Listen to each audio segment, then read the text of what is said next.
Fala pessoal, hoje eu vou fazer um vídeo aqui falando basicamente 9 dicas para freelancers iniciantes.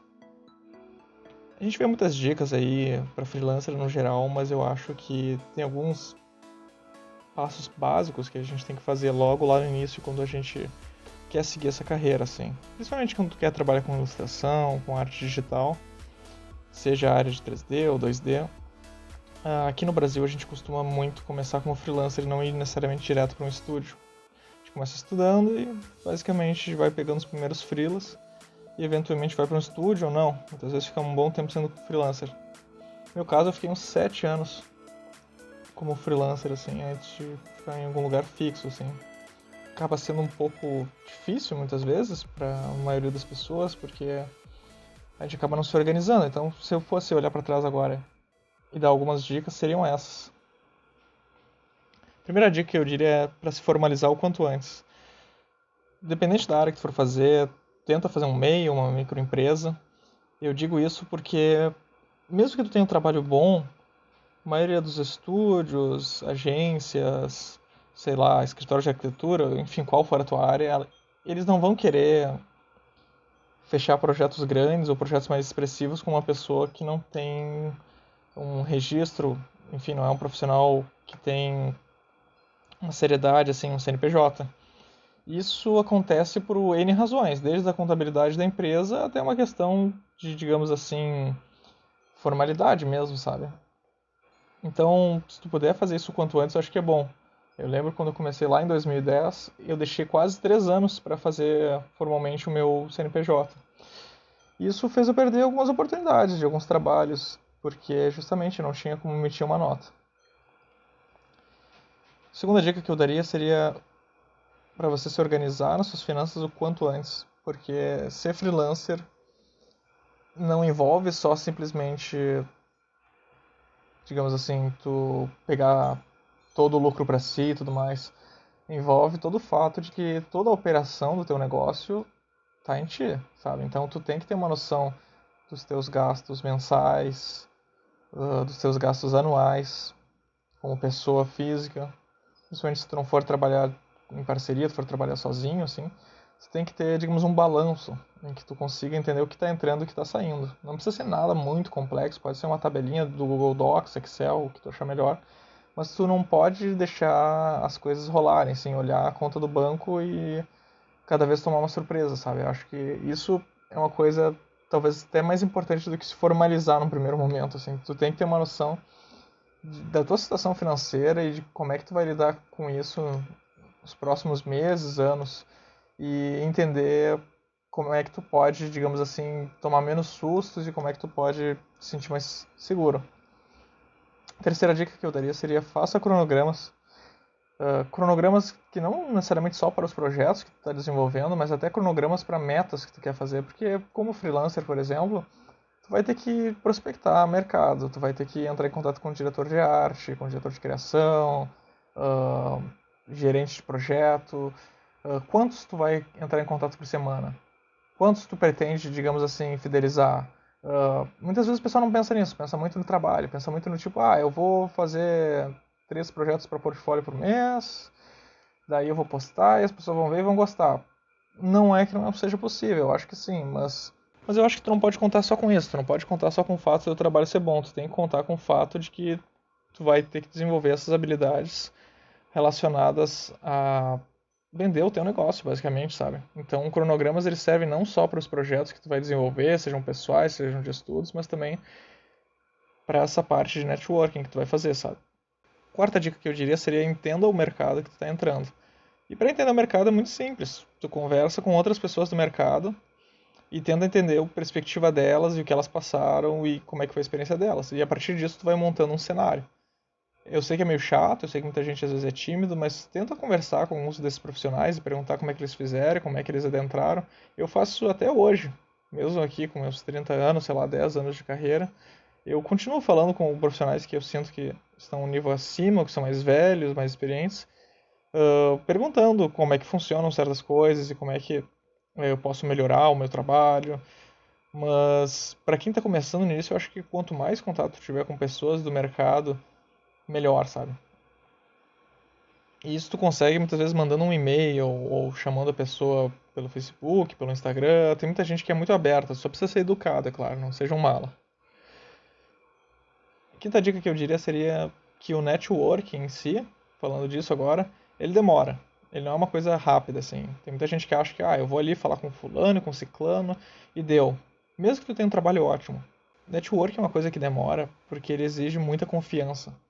Ter um networking que funciona exige que tu não só conheça as pessoas, como tenha se provado um profissional qualificado, que tenha provado para essas pessoas que tu consegue dar conta do recado, tu tenha qualidade e que tu é uma boa pessoa, sabe? Uh, isso é bem difícil, isso se desenvolve ao longo de tempo, é uma relação literalmente que tu tem que criar. E não é algo que tu pode forçar, não é algo que, sei lá, tu vai adicionar o diretor de arte, de criação e pronto, instantaneamente ele tem que te largar um trabalho, algo assim. Não é assim que funciona. Muitas vezes tu vai ter que receber recomendação, seja de teus amigos, seja de outro artista, seja de outra pessoa que tu trabalhou. E a melhor maneira de tu garantir isso é simplesmente fazendo o teu melhor. Sexta dica que eu diria seria faça reservas. Isso tem muito a ver com aquela segunda dica de organizar as finanças, mas digamos reservas num termo geral. O que eu quero dizer por isso? Não é só reservas de dinheiro, o que é ótimo também, tu tem uma reserva de dinheiro, uma garantia de uma emergência caso o teu computador, sei lá, pegue fogo ou algo do tipo, mas também reservas no sentido de, eu diria até mental, assim, sabe? Porque se tu ficar te desgastando de trabalhar o tempo todo, uma hora isso gasta também, sabe? Então tenta ter um tempo pra ti, pra uma higiene pessoal, mental, física, sabe? E reservas também, claro, em termos de materiais, assim, no tipo, sei lá, se tu trabalha com uma tablet, ter mais de uma tablet é sempre bom, ter mais de um mouse é sempre bom, porque essas coisas estragam, você trabalha o tempo todo com elas, sabe? E tu tem que estar meio pronto, assim, muitas vezes pode queimar essas coisas ou dar algum problema e tu tá no meio do trabalho ali, tu não pode parar, sabe? E é menos estressante às vezes, não tô dizendo pra tu acumular um monte de coisas, mas tenta pensar o que que pode dar problema e que seria bom tu ter uma maneira de substituir uma coisa reserva, assim, sabe? Sétima dica que eu diria é não queime pontes, assim. Isso tem muito a ver com a questão do network. O networking ele demora, mas demora para tu conseguir porque é, como eu falei, confiança. Confiança é uma coisa que tu demora às vezes anos para conseguir, mas tu demora segundos para desfazer, sabe?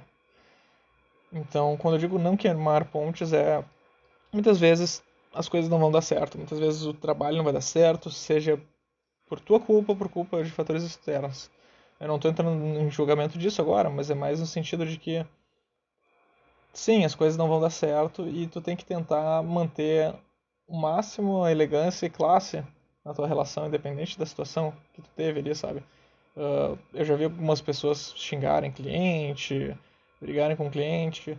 Eu acho que assim, se tu não quer trabalhar mais com o cliente, não foi legal, tu simplesmente diz, olha, eu não vou poder trabalhar contigo agora, eu vou deixar para outra oportunidade.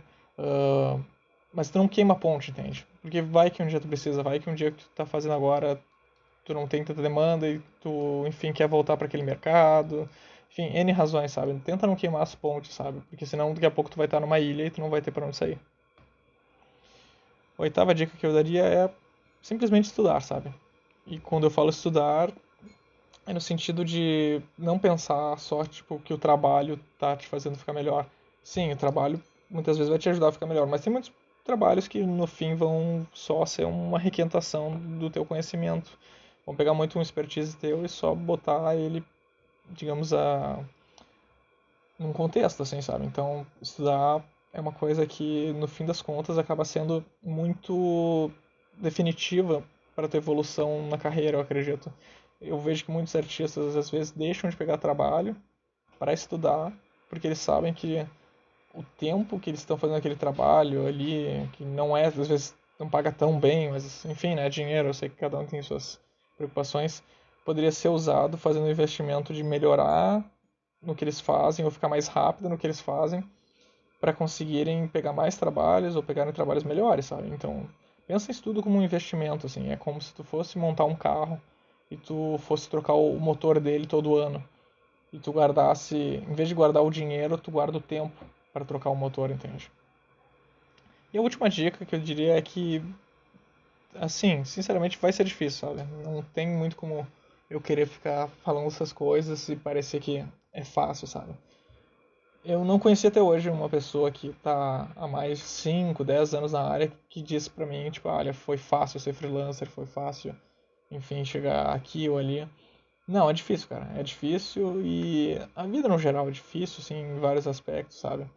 Mas eu acho que quanto antes tu aceita essa responsabilidade e consegue colocar isso internalizado, fica mais fácil de tu aceitar esses desafios e oportunidades, porque muitas vezes as pessoas vão ver isso como problemas e dificuldades, entende? Então, tipo, é muito mais uma estruturação das coisas que tu vem, sabe? Quando te dão um trabalho que tu nunca fez, é um desafio, entende? É uma oportunidade. Não é um problema, sabe? O problema é o que a pessoa está te trazendo, mas tu transforma o problema em oportunidade, sabe? Tu transforma o problema em algo legal, sabe?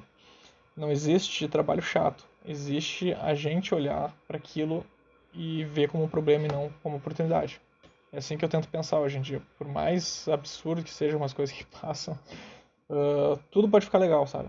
É mais uma questão de tu estruturar isso. E também, claro, não só falando do trabalho em si, essa parte de prospecção, networking e tudo mais. É difícil, como eu falei, demora. Às vezes não é justo, sabe? Às vezes parece que tu faz tudo certo e ninguém tá apreciando.